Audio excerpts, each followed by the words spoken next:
misty roads of Japan, there's a terrifying tale that haunts the streets, one that sends a shiver down the spine of anyone who dares drive at night. It is the legend of the Headless Rider, a ghostly figure of a motorcyclist, forever cursed to ride the roads without a head. The story begins with a tragic accident that occurred years ago. A young man speeding down a desolate road on his motorcycle was unaware of the danger ahead. In the dead of night, someone, no one knows who, had stretched piano wire across the road, the thin, almost invisible strands ready to catch the unsuspecting. The rider, unable to see the wire in time, crashed into it at full speed. The wire snapped tight, decapitating him instantly, his head flying off as his body crumpled to the ground. His motorcycle slid to a stop, the engine sputtering its final breath in the silence of the night. But death was not the end for this rider. As the legend goes, the rider's ghost now haunts the road where he perished, a headless figure speeding through the night on his motorcycle. The faint sound of revving engines fills the air as he approaches, and those who have encountered him report seeing a rider in a dark helmet and leather jacket, his hands gripping the handlebars with unnatural force. But when they get close enough, the rider's neck is eerily empty, no head to be found. The headless rider is said to seek vengeance on those who dare drive too fast or too recklessly, as he once did. Many have reported seeing him in their rear-view mirrors, gaining speed until he's almost upon them, only for him to vanish just before impact.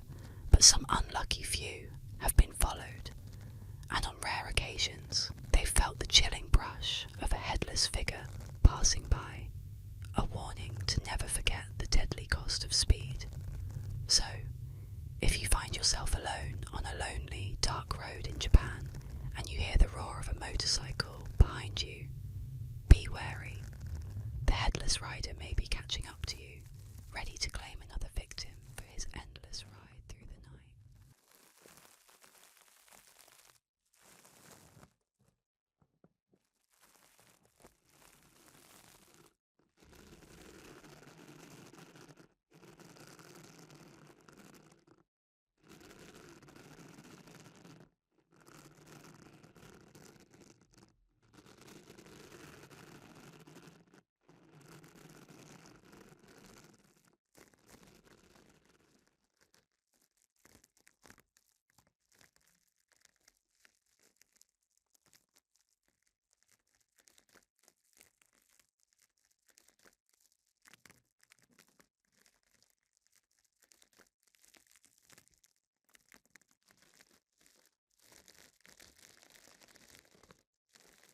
In the desolate hills of Bridgewater Corners, Vermont, a chilling legend whispers through the icy winds. The story of the frozen hill people, a tale as bleak as the winters that shroud the region. It begins on December 21st, 1887, a winter so cruel that it buried the hills under an unforgiving blanket of snow and ice, sealing off a poor family of hill farmers from the rest of the world. What happened in their isolated home during those endless frigid nights remains one of Vermont's darkest mysteries. The family, so impoverished they could barely afford to feed themselves, was known for their reclusive nature. They lived high in the hills, where even the hardiest dared not venture during winter's peak. As the snow piled higher, cutting them off completely, rumours spread in the nearby towns. Weeks passed with no sign of life from their cabin, no smoke curling from the chimney, no tracks in the snow. The silence was as suffocating as the frost. When the thaw finally came, a few brave townsfolk ventured to the cabin, fearing the worst. What they found chilled them to their very cores. The family's bodies were discovered, eerily preserved in the ice, frozen in unnatural positions. Their eyes, wide open, seemed to stare with an unsettling awareness, as if they had seen something horrific in their final moments. The mother sat upright in her chair, her hands clasped clasped as if in prayer, her frozen face twisted in terror. The children were found huddled together in a corner, their mouths agape in silent screams. And the father, he was by the door, his hands bloodied, as if clawing at the wood in a desperate attempt to escape. But what truly horrified the townsfolk were the signs that something far darker had transpired. Strange symbols had been scratched into the walls, crude and jagged, as if made in a frenzy. Furniture was overturned, and strange claw-like marks marred the floor, leading to the snow-covered woods behind the cabin. Some claimed they could feel an oppressive presence in the room, an icy chill that wasn't from the weather. The legend grew, with whispers that the family had summoned something during their isolation, something ancient, malevolent, and hungry. Others believed they had been cursed by the very hills they tried to conquer, the land itself reclaiming their lives as punishment. To this day, locals avoid the area, swearing that on cold, moonlit nights, the cabin reappears, its windows glowing faintly with a ghostly light. Hikers who stray too close have reported hearing faint voices carried on the wind, desperate prayers, frantic whispers, and chilling screams that seem to echo from the past. Some claim to have seen frozen figures staring from the shadows of the trees, their eyes unblinking, their faces frozen in eternal terror. The Frozen Hill people remain a haunting reminder of nature's merciless grip and the darkness that can creep into the minds of the isolated. Their story lingers, as cold and unyielding as the winters that claimed them, a warning to all who dare to tread too far into Vermont's frozen hills.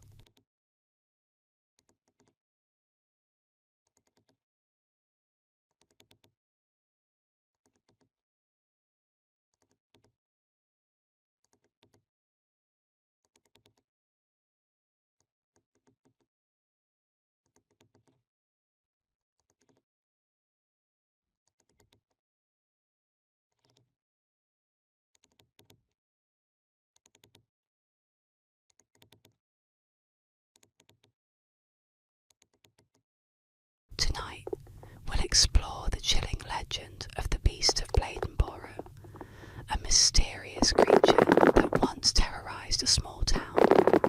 Settle in, relax, and let this eerie tale guide you to sleep. The Beast of Bladenboro, also known as the Vampire Beast or Vampire Cat, is an urban legend that originated in Bladenboro, North Carolina, during the winter of 1953 to 54. This eerie tale centers around a series of mysterious animal deaths that left the small town in fear. Over the course of several weeks, numerous pets and livestock were found dead, their bodies reportedly drained of blood, with locals attributing the attacks to an unknown predator. Witnesses described the beast as a large cat-like creature with dark fur, sharp claws, and glowing eyes.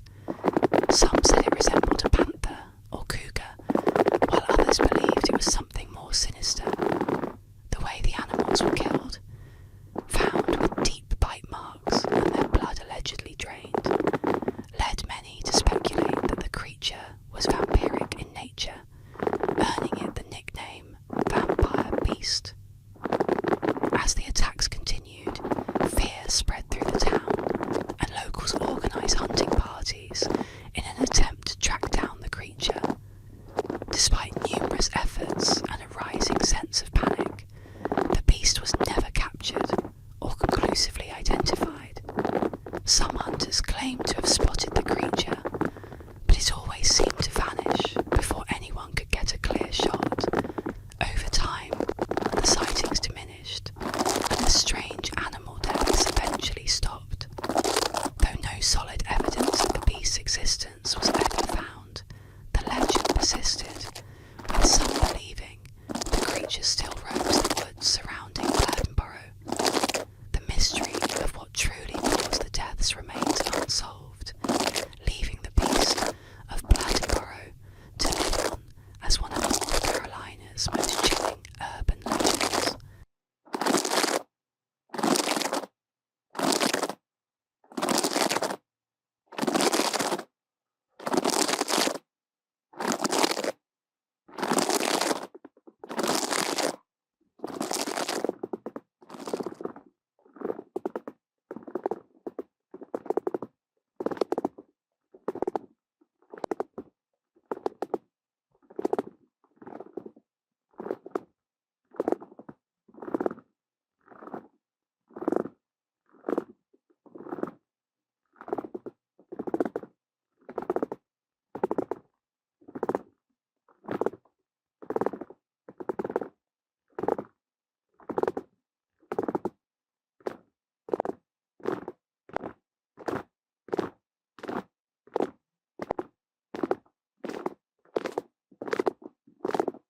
exists a haunting legend that has persisted for centuries.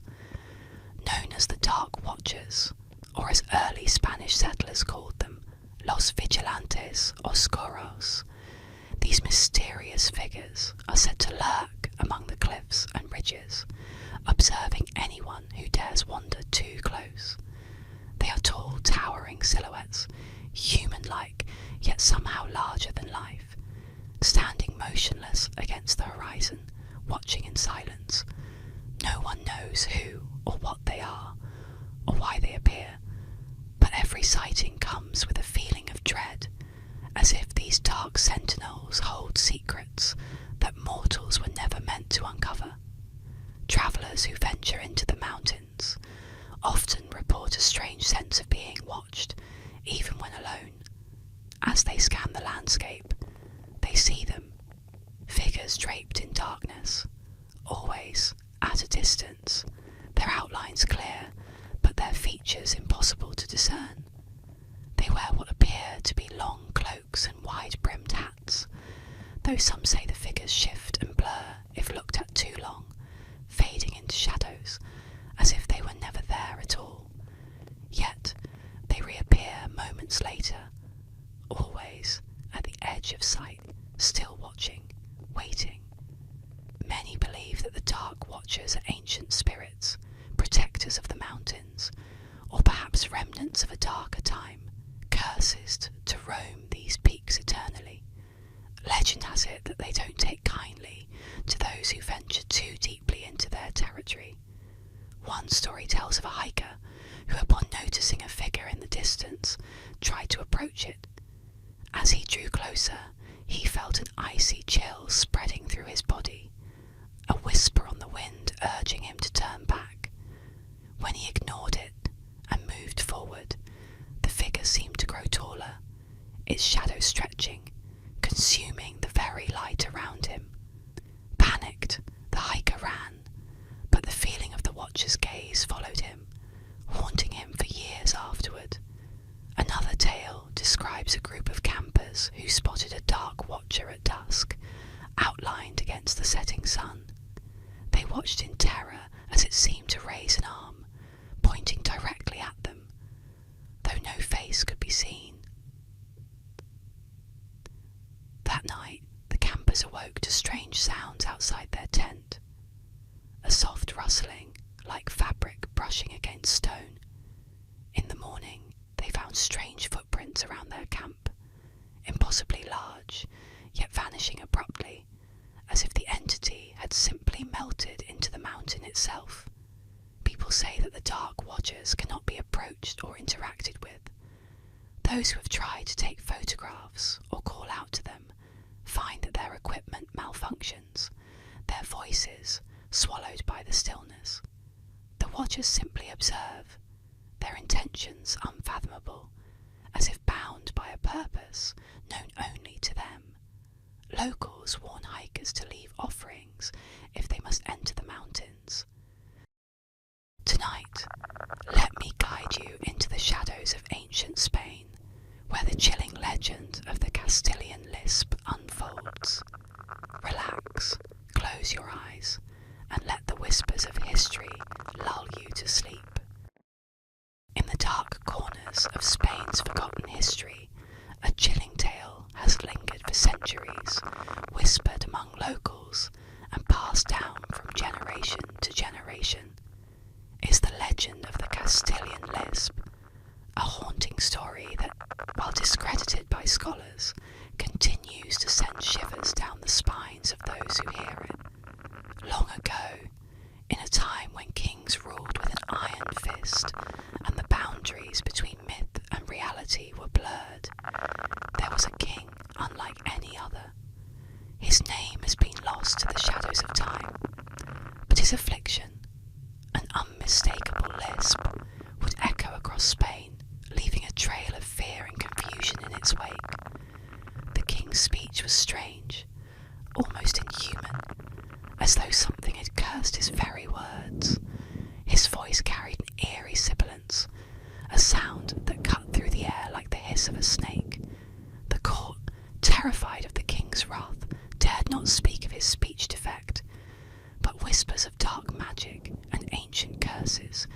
spread beyond the castle walls, infecting the imagination of the populace. It was said that the king's lisp was no mere quirk of speech, but the result of a sinister pact made with forces beyond this world. Some claimed he had bargained with a demon for power, and in return, his tongue was twisted, forcing him to speak in a way that no one else could. Others believed that a vengeful witch had cursed him, condemning his voice to forever sound as though it were tethered to the underworld. As the legend goes, the king was a man of great influence, and no one dared to correct his speech. Instead, out of fear, the courtiers and nobles began to mimic the king's pronunciation. His strange lisp spread like a disease, infecting the tongues of those who sought to curry favour with the crown.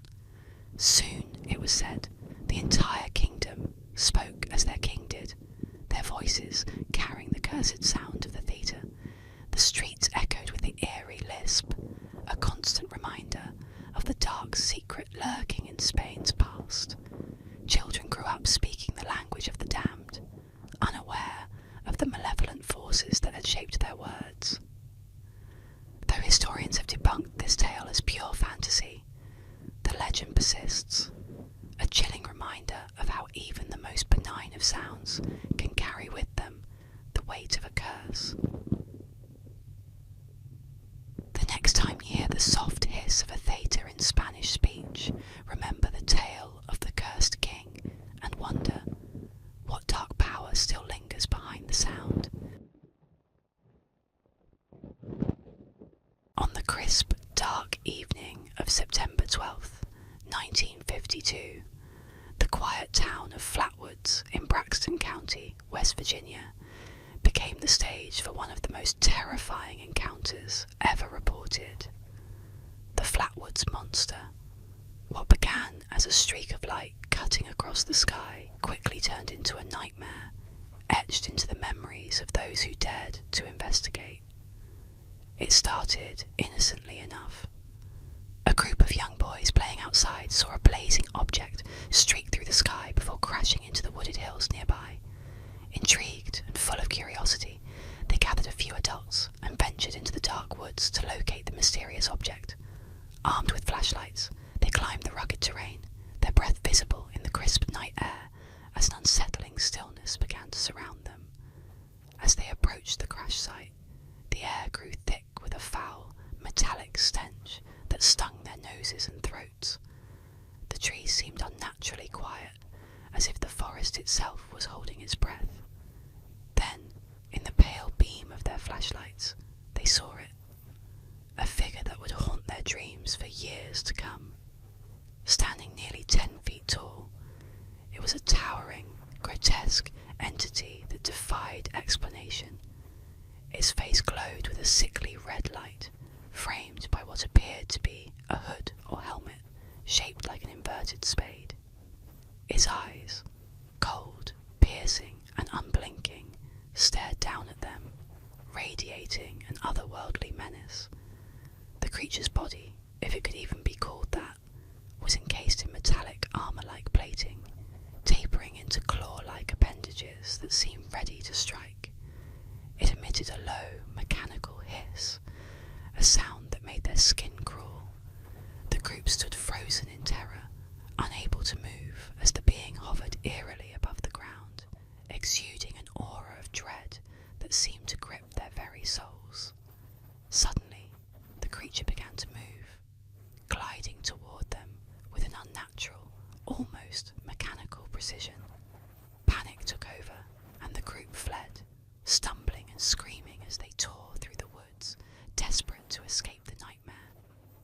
When they finally burst into the safety of their homes, their faces were pale, their voices trembling as they recounted what they had seen. Word of the encounter spread quickly, and soon the Flatwoods Monster became a sensation, drawing investigators, reporters, and skeptics from across the country. Some speculated it was an alien being, perhaps the occupant of the crashed object they'd seen in the sky. Others believed it was a phantom, an omen of something dark and malevolent. regardless of the theories, one thing was certain.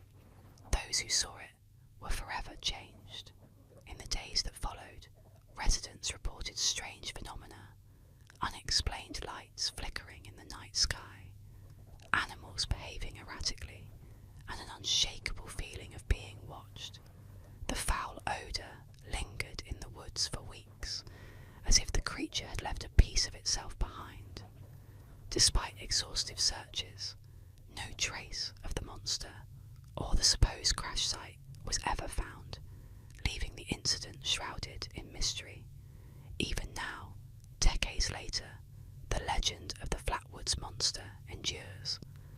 Locals speak of it in hushed tones, warning visitors not to venture into the woods alone. They say that on certain nights, when the sky is clear and the stars burn bright, you can still feel its presence, watching, waiting, hidden among the trees.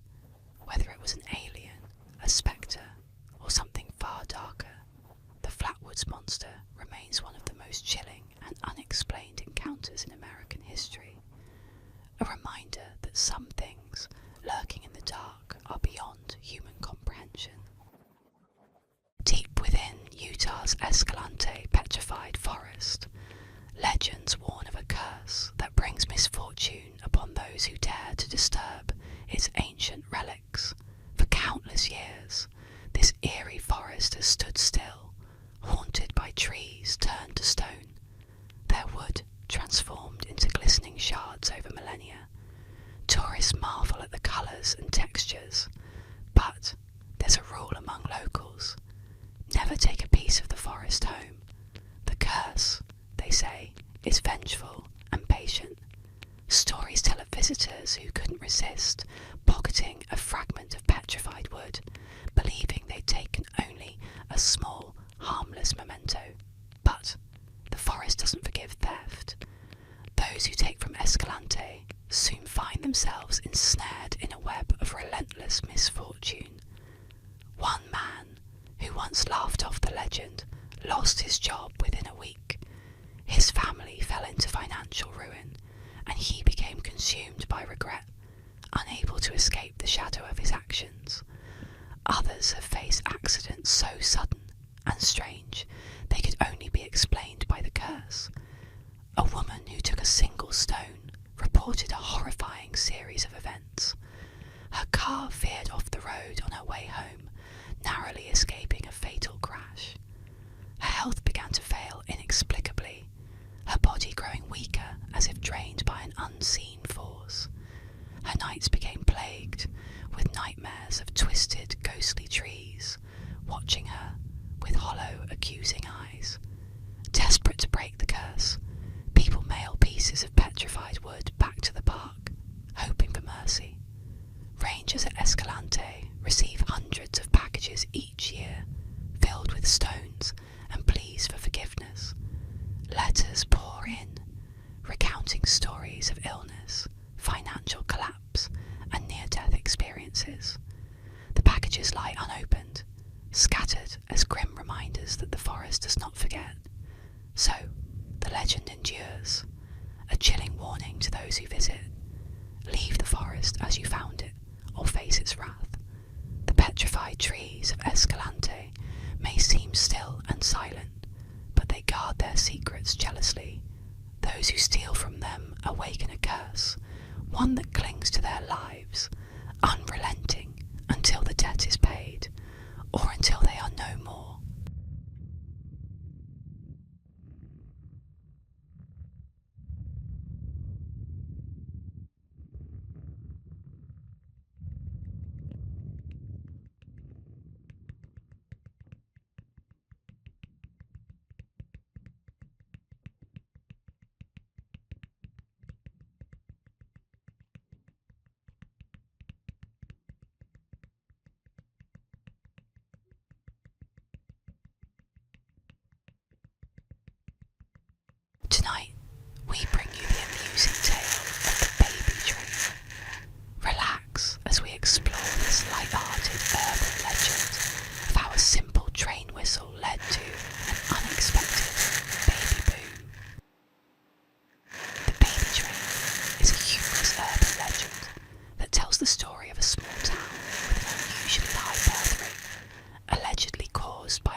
Ultimately, the baby train remains a playful legend, a reminder of how easily a funny story can take on a life of its own, even when it's based on nothing more than a clever idea.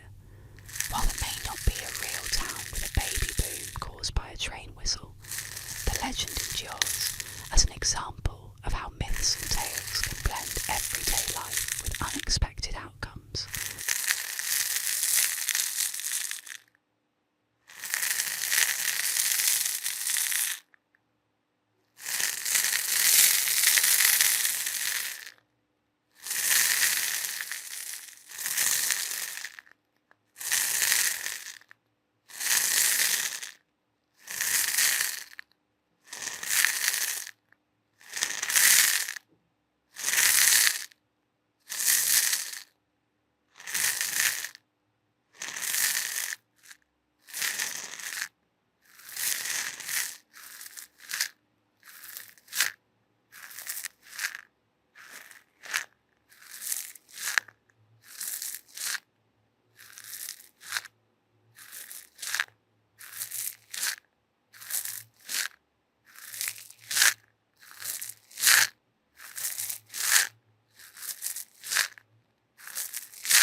In the shadowy winters of New England, the tale of fair Charlotte is whispered among families, a haunting reminder of vanity and foolish pride.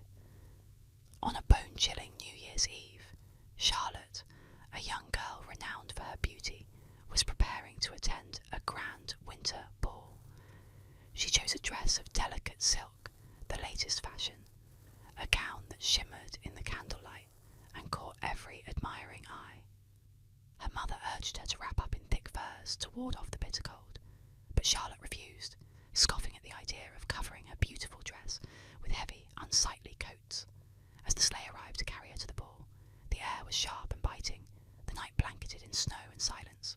Her friends, bundled in layers, shivered as they watched her climb into the sleigh, her bare shoulders exposed to the icy wind. As the sleigh bells jingled and they set off into the darkness, the snow began to fall heavily, swirling in the air like ghostly fingers. The ride was long, and the cold crept in like a silent predator. Charlotte, proud and unyielding, ignored the numbness spreading through her limbs, her mind fixed only on her image as she arrived at the ball. Her friends tried to coax her into covering herself with a spare coat, but she laughed them off, her words carried away by the howling wind. "I want them to see me just as I am," she had said, her eyes gleaming with pride. By the time they arrived at the ball, the laughter had ceased, and Charlotte was silent, her head tilted to one side, her face frozen in an eerie, unchanging expression. Her friends shook her, called her name, but Charlotte did not respond. Her skin was cold, her lips blue. She had frozen to death on the journey, her beauty preserved in a ghostly, terrible stillness. News of Charlotte's fate spread quickly, and her story became a cautionary tale across New England. Mothers warned their daughters of fair Charlotte, the girl who had been so consumed by vanity that she sacrificed her life for appearance's sake. Some even claimed that her spirit could be seen on dark, snowy nights, riding in an empty sleigh, her face pale and expressionless, eyes staring blankly into the night, as if forever searching for a warmth that would never return. Today, her story lingers, a chilling reminder to those who hear it.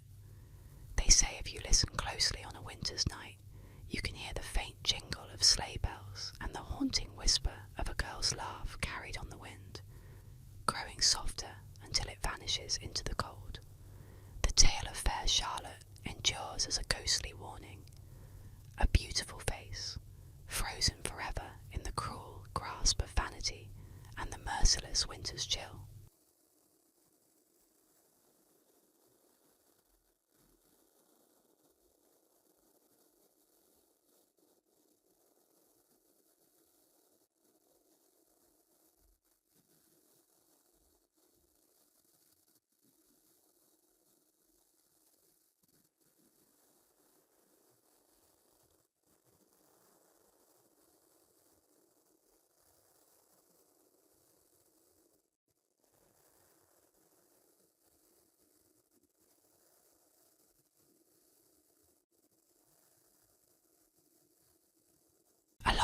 mist-shrouded waters of Wyoming's Platte River, locals whisper of a spectral vessel that has haunted the river for centuries.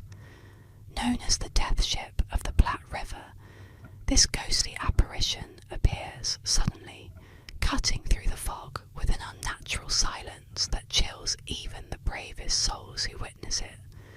Those who have seen it claim it's no ordinary ship, but a cursed harbinger of doom, a warning of death for those unfortunate enough to catch a glimpse of its decaying masts and spectral crew.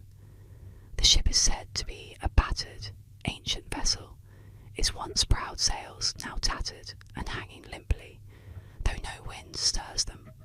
The entire ship glows with an eerie, grey light, casting an unnatural pallor over the river as it moves silently, with no sign of rippling water to mark its path. Its wooden hull appears worn and rotting, covered in strange mosses and barnacles, yet it glides as if untouched by time.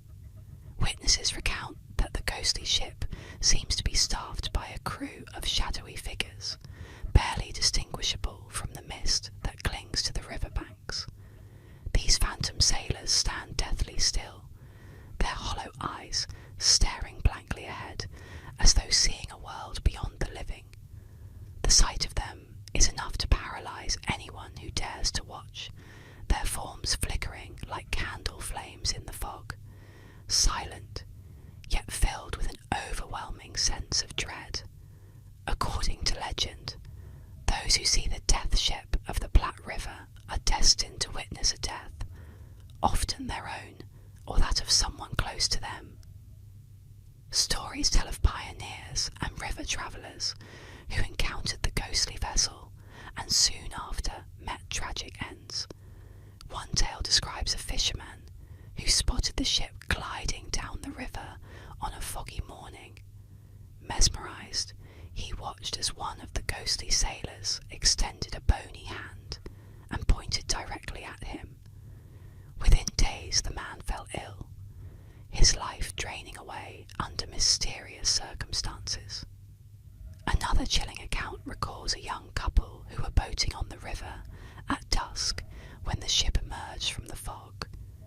They watched in horror as the crew seemed to look straight through them, their empty eyes filled with a cold indifference to the living. Days later, the couple's bodies were discovered on the riverbank, their boat overturned, and no explanation for their sudden deaths. The death ship of the Platte River is no mere phantom tale. Locals swear by its appearances, warning travellers not to linger by the river when the fog thickens, especially near Alcova and Torrington. It's a grim reminder that some spirits do not rest, and that some waters are forever cursed. The ship drifts onward, a harbinger of death, carrying the souls of its doomed crew, forever bound to the Platte's dark, winding course. Tonight we explore the mysterious legend of the Beast of Exmoor, a phantom cat said to roam the moors of Devon and Somerset. Relax, unwind, and let this calming tale guide you to sleep. The Beast of Exmoor, also known as the Exmoor Beast, is a legendary creature believed to be a large phantom cat that roams the moors and fields of Exmoor in Devon and Somerset, United Kingdom. The legend first gained widespread attention in the late 1970s, when farmers in the region began reporting mysterious livestock killings, particularly sheep that appeared to have been savaged by a large predator. Over the years, sightings of the beast continued, with eyewitnesses describing it as a big cat, often resembling a panther or puma, with sleek black fur and glowing eyes. The Beast of Exmoor became notorious in the 1980s, when more reports of mutilated livestock surfaced, leading to speculation that a dangerous predator was on the loose. Farmers, alarmed by the continued losses, pushed for investigations, and even the British military was called in at one point to search for the elusive creature. Despite numerous attempts to track down the beast, no conclusive evidence was ever found to confirm its existence. Some believe that the beast might be an exotic pet that was released into the wild, possibly a big cat such as a puma or leopard that managed to survive and adapt to the moors. Others think the beast is purely mythical, a product of local folklore that has grown over time. The British government conducted an investigation in the mid-1980s, but like other inquiries, it failed to provide any definitive answers. To this day, the Beast of Exmoor remains a part of local legend, with occasional sightings still being reported.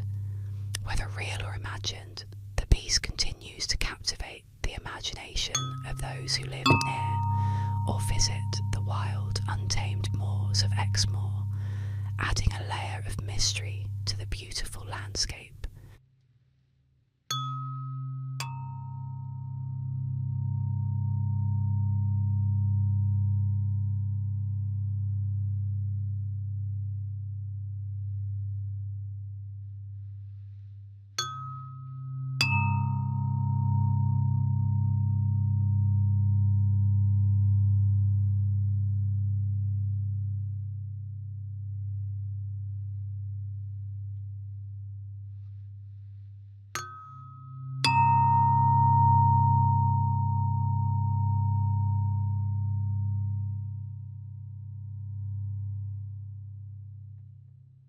Tonight, we journey to Iowa City, where the eerie legend of the Black Angel awaits.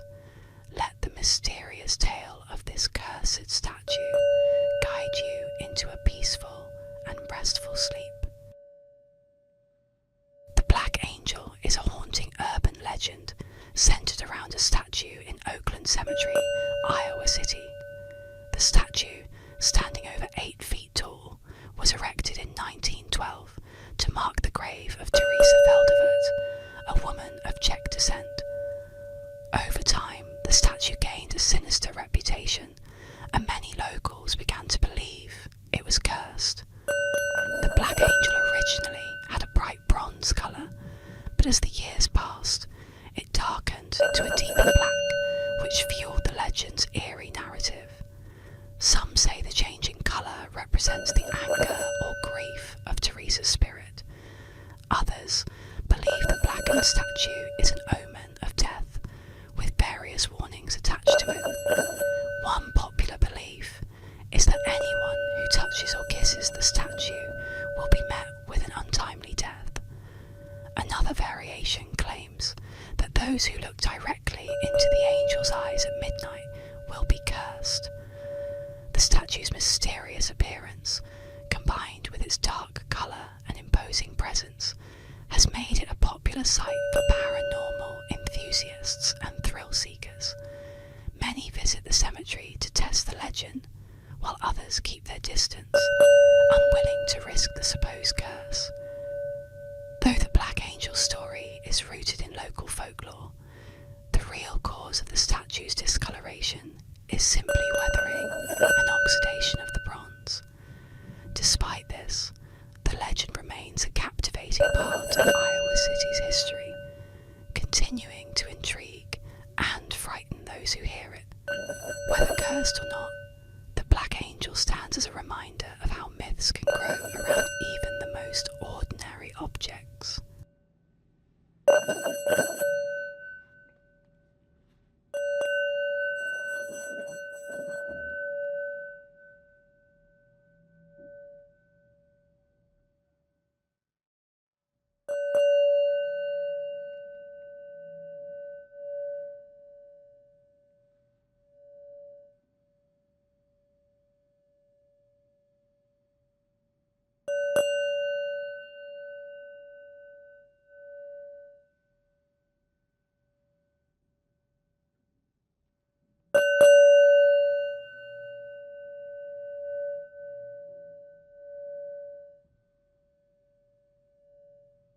Let's unwind with a chilling tale.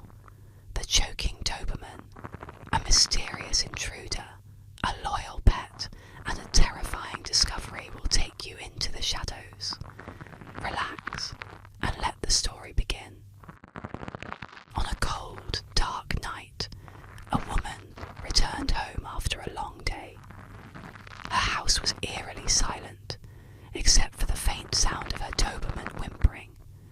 Startled, she rushed to find him slumped on the living room floor, struggling for air.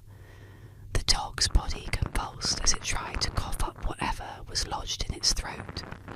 Panicked, the woman knelt beside her beloved pet, trying to comfort him. His choking worsened, and she knew she had to act fast. Without hesitation, she scooped up the Doberman and sped to the nearest vet clinic, her heart pounding as her dog gasped for air in the back seat. Every passing moment felt like an eternity. When they arrived, the vet wasted no time. They sedated the dog and began to investigate the source of the obstruction. What they found made the vet's face go pale. He slowly pulled out a severed human finger from the Doberman's throat. The woman stood frozen in shock as the vet explained what had caused her dog's distress. A chilling sense of dread crept over her. Whose finger was it? The vet urged her to call the police immediately. Shaking, she dialed 911 and told the dispatcher what had happened. The operator's voice, initially calm, quickly grew tense. "Get out of the house, Mom. Now." Confused and terrified, the woman grabbed her keys and ran outside, just as the police arrived. They searched the house, checking every room, every shadowy corner. In the master bedroom, they found him. A man hiding under the bed, bleeding profusely from his hand. His face twisted in agony, and his eyes were wide with panic. The police quickly apprehended him. It became clear that the intruder had broken into the house while the woman was away, but her Doberman had caught him in the act, biting off his finger as he fought back. The woman stood outside, staring at the house that had once felt like a sanctuary. The image of her brave dog choking on that grotesque finger replayed in her mind. Her blood running cold. What if the dog hadn't intervened? What if she had come home earlier? Those questions lingered, gnawing at her sanity, long after the intruder was taken away. The dog, her loyal protector, had saved her life, but at a horrifying cost. In the quiet wooded landscape of Wisconsin, there's a chilling mystery that lingers in whispers and half-forgotten memories. According to legend, there once was a town named Doveland, a small, close-knit community with friendly neighbours and quiet streets. Yet, by the early 1990s, Doveland had disappeared without a trace. Not merely abandoned or decayed, but entirely erased, as if it had never existed. Today, there are no maps, no records, not even a mention of it in official documents. Yet, people swear they remember it, and others carry fragments of its memory in objects and eerie recollections. Locals and former residents insist they once visited or even lived in Doveland. They recall the roads, the town square, the shops, and the lake that glistened under summer skies. Some claim they have souvenirs, t-shirts, postcards, or even keychains that bear the name Doveland, Wisconsin. These objects are rare, kept like relics, though the origins are lost and faded, as if each one were a relic from a place beyond reach. Those who find themselves in possession of these objects describe an uneasy feeling, as if they hold a piece of something that wasn't meant to be remembered. The most unnerving aspect of the legend is that no one seems to agree on what happened to Doveland. Some say it was the result of a government experiment gone wrong, a project that shattered the fabric of reality itself. Others whisper about a tragedy so horrific that the town was erased to protect outsiders from its dark secrets. And still, there are those who believe Doveland simply slipped through a crack in time, disappearing into another dimension, leaving only the faintest of imprints in our world. Strangers passing through the area where Doveland once stood often report feeling lost or uneasy, as if they're being watched by something unseen. There are other eerie reports as well. Travellers say that on certain nights they've seen faint lights through the trees and heard the distant sounds of music and laughter, as though a town was still there, celebrating in the darkness. Some even say they've glimpsed ghostly figures in the shadows, walking along non-existent streets, whispering words that dissolve in the wind. People who claim to have lived in Doveland share an unsettling commonality. They all experience recurring dreams of returning to the town, walking familiar streets, greeted by familiar faces, faces they now cannot remember. They wake with a sense of deep loss, as if a part of themselves was left behind in that town that no longer exists. Strangers who visit the region sometimes describe feeling a magnetic pull to a place that doesn't appear on any map, or an intense sense of déjà vu, like they've stepped into a place they once knew but cannot recall. Doveland, Wisconsin remains an enigma, a town lost to time or perhaps to something far darker. Its absence lingers like a wound, and those who remember it are left with the eerie feeling that a piece of reality has slipped away, taking with it a slice of their own lives. The mystery of Doveland hangs like a shadow over the region, a strange void that beckons to those who seek it, yet warns of dangers hidden within forgotten places. For those who dare to remember or seek to uncover its secrets, there's always the haunting question: what happens to those who dig too deep into a place that was never meant to be found? Let's journey into the mysterious world of the Boo Hags, a spine-chilling urban legend from the Gullah culture. Relax, close your eyes, and let this eerie tale guide you into sleep. The legend of the Boo Hags originates from the Gullah culture, deeply rooted in the coastal regions of South Carolina and Georgia. These skinless, vampire-like witches are said to be evil souls who remain in the mortal world after death, seeking out the living to continue their existence. Unlike traditional vampires, Boo Hags don't drain their victims of blood. Instead, they feed off their breath, leaving their prey exhausted and lifeless. According to the legend, Boo Hags are born from wicked souls who fail to move on to the afterlife. Without their skin, they appear grotesque, raw, red, and sinewy, making it impossible for them to blend in with the living. To navigate the human world, Boo Hags steal the skin of their victims, slipping it on like a disguise. Once they've taken someone's skin, they go out into the night to ride. This is a term used to describe their haunting behaviour, where they visit the homes of unsuspecting victims and take control of their bodies while they sleep. The process begins when a Boo Hag silently enters a home, usually through cracks or open windows, as they are believed to be capable of squeezing through the smallest of spaces. Once inside, they sit on the chest of their sleeping target, feeding on their breath and life energy. As the Boo Hag drains its victim, the person will experience intense nightmares, leaving them physically weakened by morning. While the Boo Hag feeds, the victim is paralysed, unable to move or wake. By dawn, the witch leaves its victim, slipping away before anyone realises what happened. However, Boo Hags have a weakness.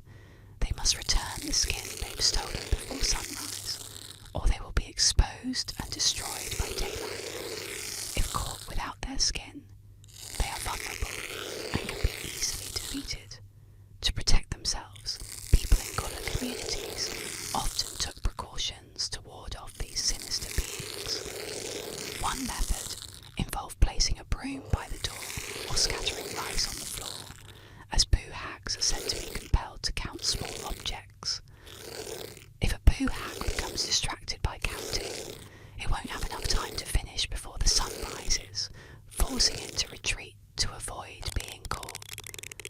Another common belief is that painting windowsills and doors blue, a colour thought to repel evil spirits, can keep boo hags from entering a home. The colour, known as haint blue, is a staple in many Gullah households, used to protect against a range of supernatural threats, including boo hags. Those unlucky enough to fall victim to a boo hag may wake up feeling completely drained, as if they've run a marathon in their sleep. The exhaustion is a telltale sign that a boo hag visited during the night. If a boo hag becomes particularly attached to a victim, they may return night after night, eventually leading to the victim's death through sheer exhaustion and depletion of life energy. The boo hag legend is a chilling reminder of the dangers lurking in the shadows of the night. It warns people to be cautious, vigilant, and to protect themselves against malevolent spirits that may be waiting to take their skin for a deadly ride. The story continues to be passed down through generations. Deep in the shadowed forests of Bear Creek, North Carolina, lies a patch of barren earth known as the Devil's Tramping Ground. This ominous circle, located near Harper's Crossroads, is a chilling 40-foot ring where no vegetation grows and no animal dares linger. Locals claim it's cursed, a place haunted by the devil himself, who treads this ground nightly in a sinister ritual. For centuries, stories have circulated about the eerie clearing. People say that when midnight falls, the devil rises from the underworld, pacing the circle with dark intent, plotting his next act of evil. His heavy, unseen footsteps scorch the earth, leaving it lifeless, unable to support even the smallest blade of grass. No matter how much time passes, or how often people try to replant it, nothing grows in the devil's circle. Brave souls who have attempted to camp within the ring tell of inexplicable occurrences. They report feelings of dread so intense, it's as if a dark presence stands beside them, watching. Items left inside the circle are mysteriously found outside by morning, as if some unseen force cast them aside, angry at their intrusion. Others claim to hear faint whispers in the night, growing louder until they're forced to flee, their minds unravelling from the chilling sensation of being stalked by something unseen. Locals warn that nothing stays in the Devil's Tramping Ground without consequence. Those who have dared to linger too long, mocking the legend, have reported strange misfortunes afterward. Accidents, illnesses, and haunting nightmares of a dark figure pacing circles around them, his fiery eyes fixed upon their very soul. The Devil's Tramping Ground remains, a barren, haunted scar in the woods of North Carolina.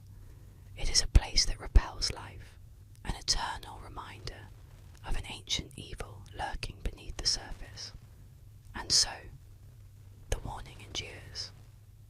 If you find yourself near Bear Creek, steer clear of the circle, for the devil still paces there, leaving his mark on the earth, and perhaps on any soul foolish enough to cross his path.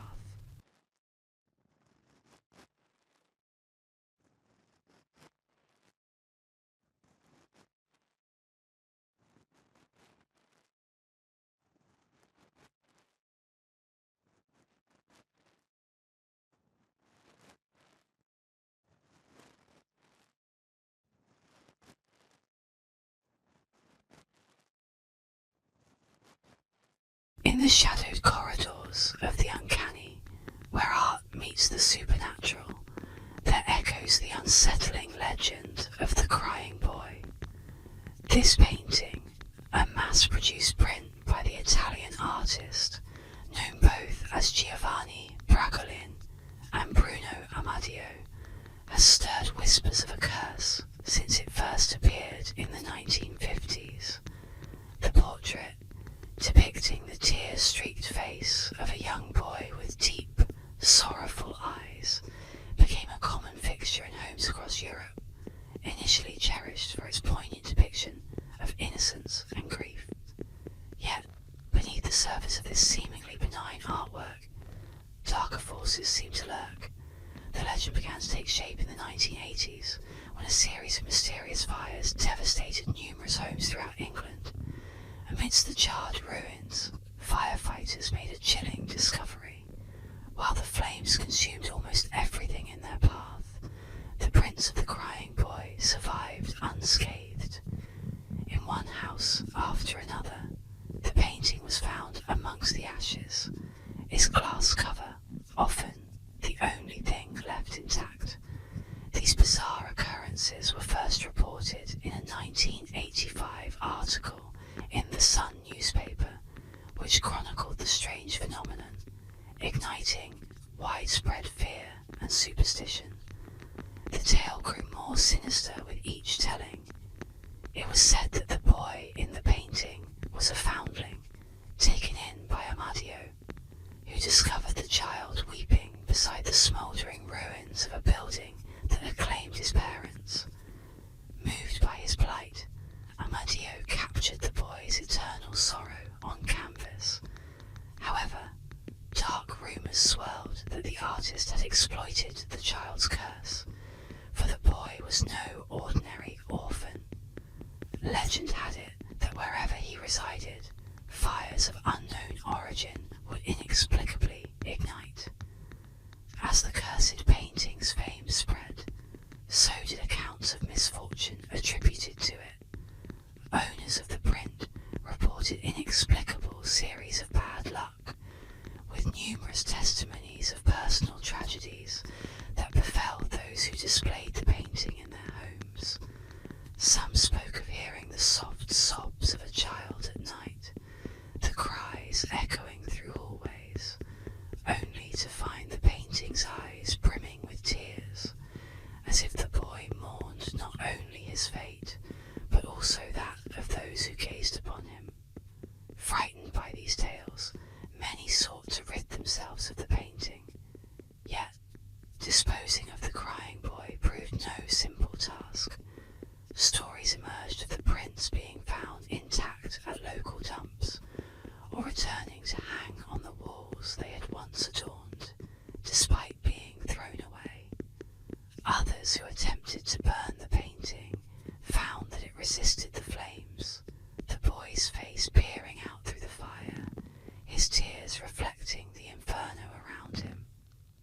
Some curious souls, skeptics of the supernatural, delved into the painting's history, seeking rational explanations.